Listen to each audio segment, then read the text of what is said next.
Assalamualaikum warahmatullahi wabarakatuh. Bismillah, alhamdulillah, wassalatu wassalamu ala rasulillah, la hawla wa la quwwata illa billah, amma ba'd.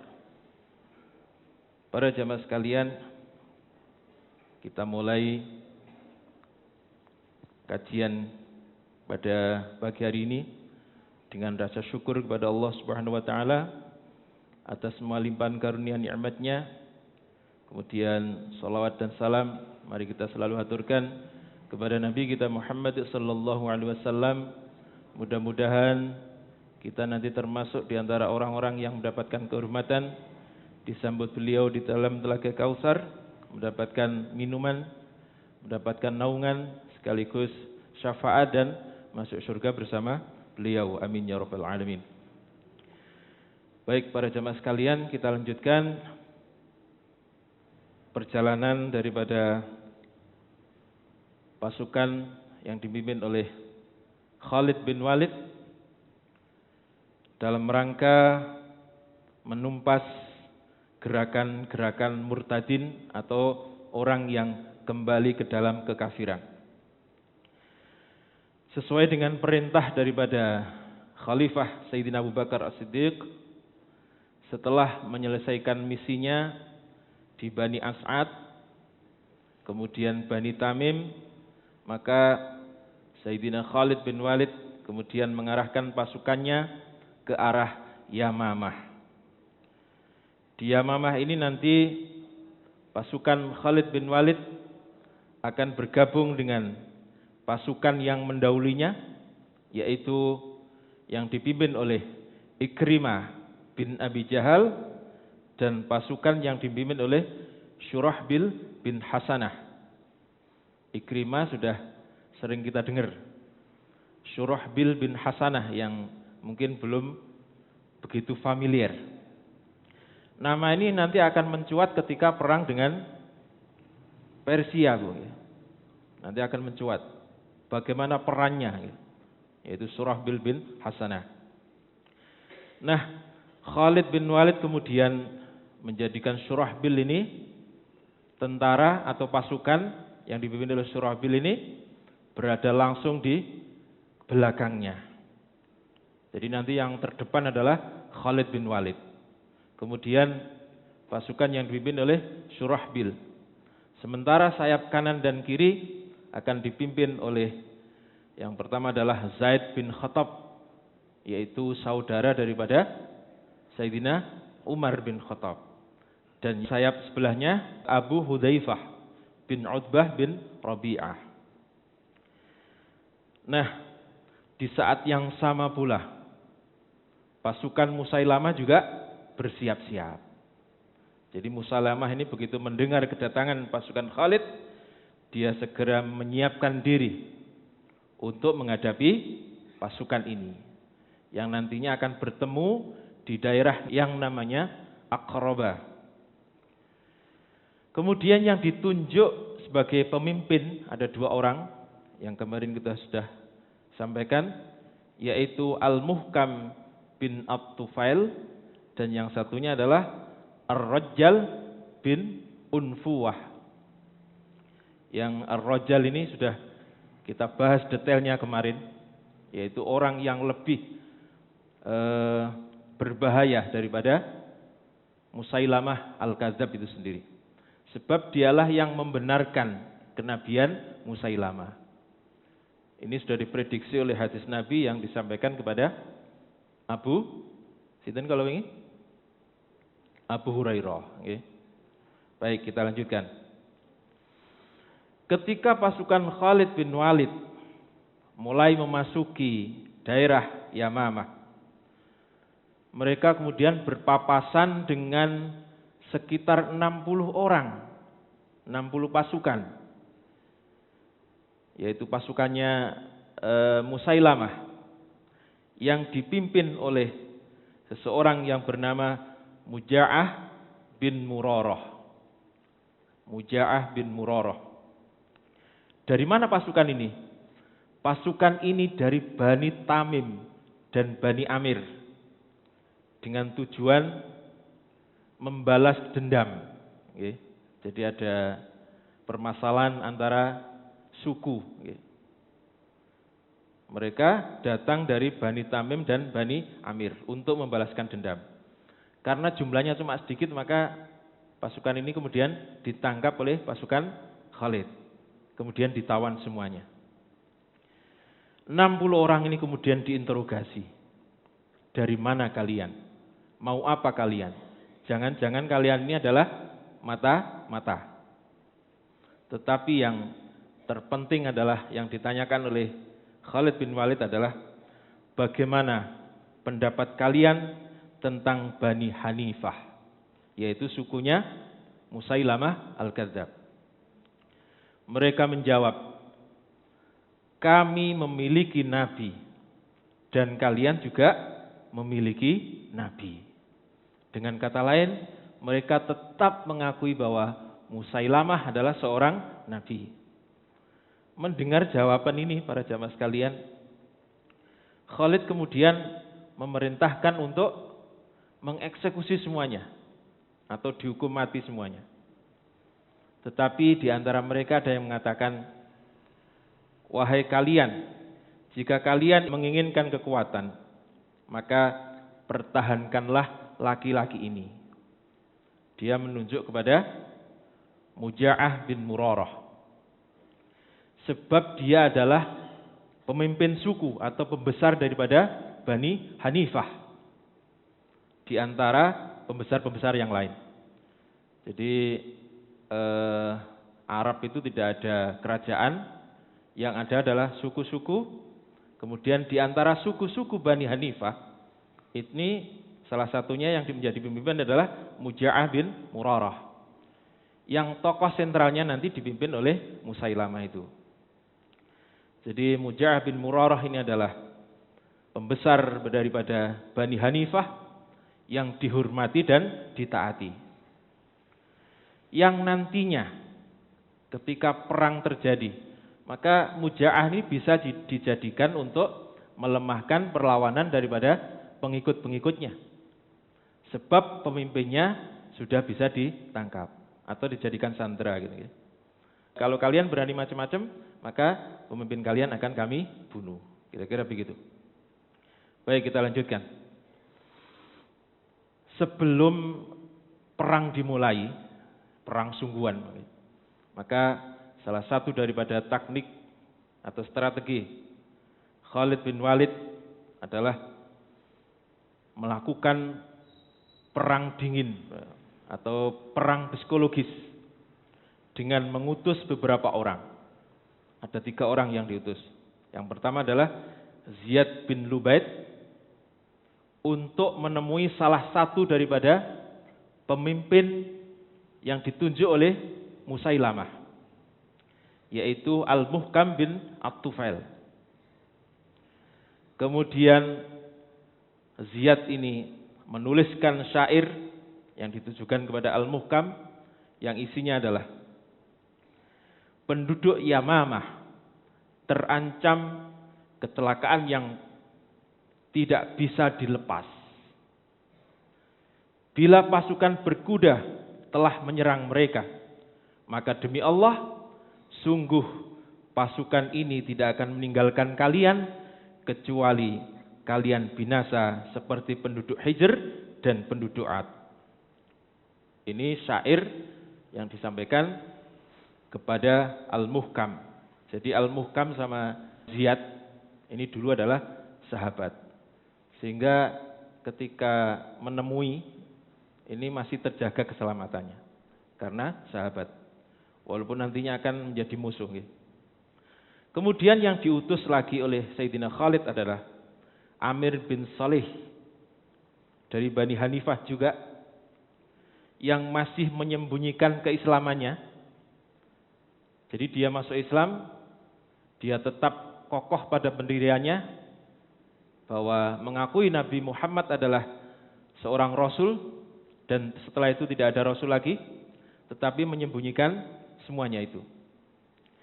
Kemudian dia mendatangi kaumnya dengan mengatakan, Khalid bersama pasukan Muhajirin dan Ansor sudah siap-siap memerangi kalian. Sungguh aku melihat pasukan ini yang jika kalian mencoba mengalahkan mereka dengan jumlah yang banyak, maka mereka akan mengalahkan kalian dengan pertolongan Allah dan para malaikatnya. Kalian tidaklah sama dengan mereka, sebab sahabat mereka adalah seorang nabi, sementara sahabat kalian adalah seorang pembohong, yaitu Musalamah al-Kadzab. Saat ini pedang mereka masih berada di sarungnya. Anak panah pun masih berada di tempatnya.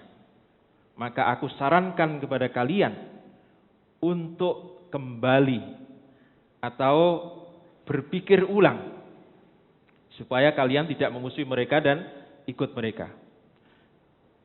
Mumpung pedang mereka belum terhunus dan anak panah juga belum dilesatkan. Ini adalah bentuk-bentuk daripada perang dingin. Jadi meneror mereka. Bahwa seakan-akan memang setelah ini mereka akan kalah. Kemudian satu lagi yang diutus oleh Sayyidina Khalid, yaitu Thumamah bin Utsal Al-Hanafi juga. Berarti ini anak buahnya Musailamah sebenarnya. Tetapi mereka kokoh dengan keislamannya. Kemudian dia juga mendatangi kaumnya dan mengatakan, sesungguhnya tidak ada dua nabi yang diperintah sesuatu yang sama. Tidak ada nabi setelah Nabi Muhammad SAW dan tidak ada nabi yang diutus bersamanya. Sebab Musailamah ini mengaku nabi ketika nabi masih belum wafat, sudah mengaku nabi. Bahkan menyurati nabi, yaitu mengatakan bahwa marilah berbagi dengan kami masalah urusan ini, yaitu urusan kenabian. Kemudian yang disampaikan oleh Thumamah bin Utsal, sungguh Khalifah Abu Bakar telah mengutus seorang laki-laki yang dikenal dengan Saifullah atau pedangnya Allah yang siap menghancurkan kalian. Siapa yang dimaksud, Pak? Sinten? Khalid bin Walid yang dimaksud. Khalid bin Walid. Oleh karena itu pikirkan kembali keputusan kalian. Jangan sampai melawan. Inilah perang psikologis yang dilakukan oleh Sayyidina Khalid bin Walid untuk melemahkan pasukan Musailamah. Maka kemudian Khalid menyiapkan strategi perang dengan sangat matang dan sangat rapi, dengan teliti juga. Maka dalam pertempuran ini panji atau bendera perang ini dipercayakan kepada Abdullah bin Hafiz bin Ghanim yang nanti kemudian akan diserahkan kepada seorang yang dulunya budak. Seorang yang dulunya budak yang bernama Salim, yaitu budaknya Abu Hudzaifah. Abu Hudzaifah bin Utbah bin Rabi'ah. Jadi panji atau bendera perang ini merupakan simbol kekuatan. Kalau panji ini sampai roboh atau tidak terlihat oleh pasukan, maka mereka kemudian akan down, merasa kalah, dan ini sangat membahayakan. Sehingga panji ini harus dibawa oleh orang yang pemberani, kemudian kuat, sabar dalam menahan rasa sakit. Bayangkan seperti di perang Uhud, Bang. Siapa yang bawa bendera? Masih ingat? Di perang Uhud, Mus'ab bin Umair. Mus'ab bin Umar. Ini sampai tangannya kepotong, masih dikempit gitu. Sampai nanti dia terjatuh. Baru bendera itu jatuh. Jadi selain pemberani, harus kuat dan sabar. Jangan sampai begitu kena panas dikit terus aduh terus lari. Bahaya. Kemudian yang terakhir yang paling penting adalah tidak takut mati. Tidak takut mati. Masya Allah, kalau kita mendengar apa yang terjadi di Palestina saat ini, maka karena memang situasinya begitu. Sekali lagi anak-anak kecil itu kalau ditanya ya cita-citanya ingin menjadi syahid, ingin menjadi mujahidin dan seterusnya. Sehingga perasaan mati itu sudah terbiasa. Besok mati, sekarang mati itu sudah agak terbiasa. Nah kita ini kan masih ketakutan, masih ketakutan dengan mati. Koyok-koyok besok itu ada jaminan bahwa kita masih hidup posisi sekarang ini. Tetapi kalau di daerah-daerah perang seperti Palestina, memang sejak kecil mereka sudah kondisinya seperti itu, sehingga mereka sudah siap mati. Jadi yang paling penting pembawa bendera ini adalah orang yang tidak takut mati. Nah, pasukan ini kemudian dibagi menjadi 5 satuan. Barisan yang terdepan dipimpin oleh Sayyidina Khalid bin Walid. Kemudian di belakangnya ada Surahbil bin Hasanah. Sayap kanan dan sayap kiri ada Abu Hudzaifah. Kemudian ada Syuja, dan jantung daripada pasukan ini, yaitu pasukan yang ada di tengah-tengah, ini adalah pasukan pilihan. Jadi yang di depan sebagai pelindung. Kemudian dipimpin oleh Zaid bin Khattab, atau saudara daripada Sayyidina Umar bin Khattab. Kemudian yang paling belakang pasukan bayangan. Pasukan bayangan ini biasanya pasukan yang membawa anak panah. Yaitu ketika pasukan di depan sedang menyerang, mereka membayangi dengan anak panah. Siapa-siapa yang mau menyerang ditembak dengan panah. Ini dipimpin oleh cucu Nabi dari anak angkatnya. Masih ingat Pak Sinten? Usama bin Zaid. Anak angkatnya namanya Zaid bin Harisah. Kemudian punya anak namanya Usama bin Zaid, yang saat itu masih muda, di bawah 20 tahun. Bahkan sebelumnya pernah memimpin pasukan untuk menyerang Romawi ketika usianya masih 17-an tahun. Masya Allah. Ini Usama bin Zaid, jadi salah satu daripada pemimpin pasukan untuk menyerang Yamamah. Nah, di paling belakang nanti disitulah diletakkan tenda-tenda, kemudian tandu juga untuk merawat orang yang sakit, dan para wanita sebagai urusan logistik sekaligus pengobatan atau perawatan. Masya Allah, bisa kita bayangkan situasinya seperti itu. Inilah persiapan terakhir yang dilakukan oleh Sayyidina Khalid bin Walid sebelum pertempuran dimulai. Nah, para jamaah sekalian, perlu kita ketahui bahwa di dalam pasukan itu terdapat jagoan wanita, Pak, yang dulu pernah melindungi Nabi. Mati-matian, Pak. Bahkan sampai semaput, begitu sadar langsung lari lagi, semaput lagi, dan seterusnya. Masih ingat Sinten? Lupa nggih? Nusaibah binti Ka'ab, atau yang terkenal dengan Ummu Imarah. Masya Allah, ini serikandinya pasukan muslimin pada waktu itu. Jadi pasukan wanita, Pak. Sebenarnya dia awalnya bertugas di belakang, yaitu merawat orang sakit. Tetapi melihat keadaan Nabi dan para sahabat yang waktu itu sangat sedikit jumlahnya, dia ikut melindungi Nabi. Ummu Imarah. Dan dia juga ingin membalaskan kematian putranya, yang beberapa waktu lalu sudah saya sampaikan, bahwa ketika Nabi masih ada, ini Nabi menyuruh putranya Nusaibah binti Ka'ab atau Ummu Imarah ini untuk membawa surat yang ditujukan kepada Musailamah. Tetapi kemudian putranya ini yang bernama Habib bin Zaid ini dimutilasi dalam keadaan hidup-hidup kemarin itu. Maka ini menjadi ya mungkin kalau kita bahasakan dendam lah. Bukan dendam yang jelek tapi nggih. Dendam yang bagaimana caranya bisa orang yang jelek itu bisa hilang dari muka bumi ini. Jadi Ummu Imarah ini ikut dalam perang melawan Musailamah. Kemudian ada juga dulunya seorang budak.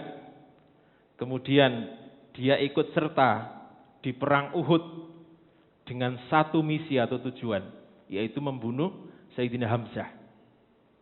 Siapa Pak? Wasi. Wasi. Dan misinya nanti akan terlaksana. Jadi Hamzah terbunuh oleh tombaknya ini.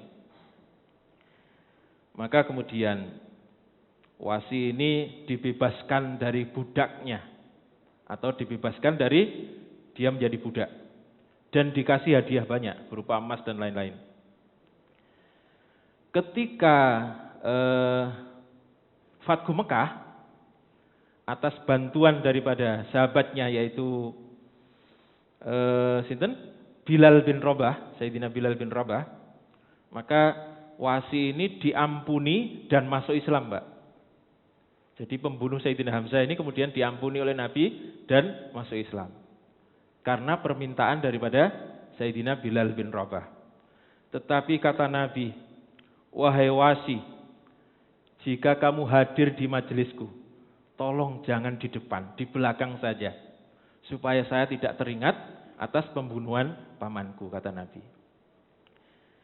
Nah, karena ucapan Nabi ini, Wasi ini merasa tidak nyaman di Madinah. Akhirnya dia kemudian pergi dari Madinah, keluar dari Madinah, supaya tidak membebani Nabi maksudnya. Nah, begitu mendengar Nabi wafat dan kaum muslimin sedang gencar-gencarnya melakukan penumpasan terhadap orang-orang murtad, Wasi ini terpanggil untuk ikut. Akhirnya dia datang ke Madinah dan bergabung dengan pasukan muslimin dalam memerangi orang-orang murtad. Dalam hatinya dia mengatakan dengan tombaknya yang dulu pernah dipakai untuk membunuh Hamzah, saya telah membunuh sebaik-baik manusia. Maka sebagai gantinya atau tebusannya, saya akan membunuh sejelek-jeleknya orang yang pernah ada. Sinten yang dimaksud? Musailamah. Yang dimaksud adalah Musailamah. Maka kemudian Wasi ini bergabung dengan pasukan Sayyidina Khalid bin Walid menuju ke Yamamah. Nah, kedua pasukan ini kemudian sudah mulai berhadapan-hadapan dengan jumlah yang besar. Pasukan Musailamah itu jumlahnya sekitar 40.000. Pasukan muslimin juga demikian karena gabungan dari beberapa satuan pasukan. Lalu bagaimana terjadinya pertempuran? Kemudian apakah Wasi ini bisa menjalankan misinya, yaitu membunuh sejelek-jeleknya orang, sebagai ganti dia telah membunuh sebaik-baiknya orang. Akan kita bahas pada pertemuan yang akan datang. Demikian, kurang lebihnya mohon maaf. Mudah-mudahan manfaat. Wassalamualaikum warahmatullahi wabarakatuh.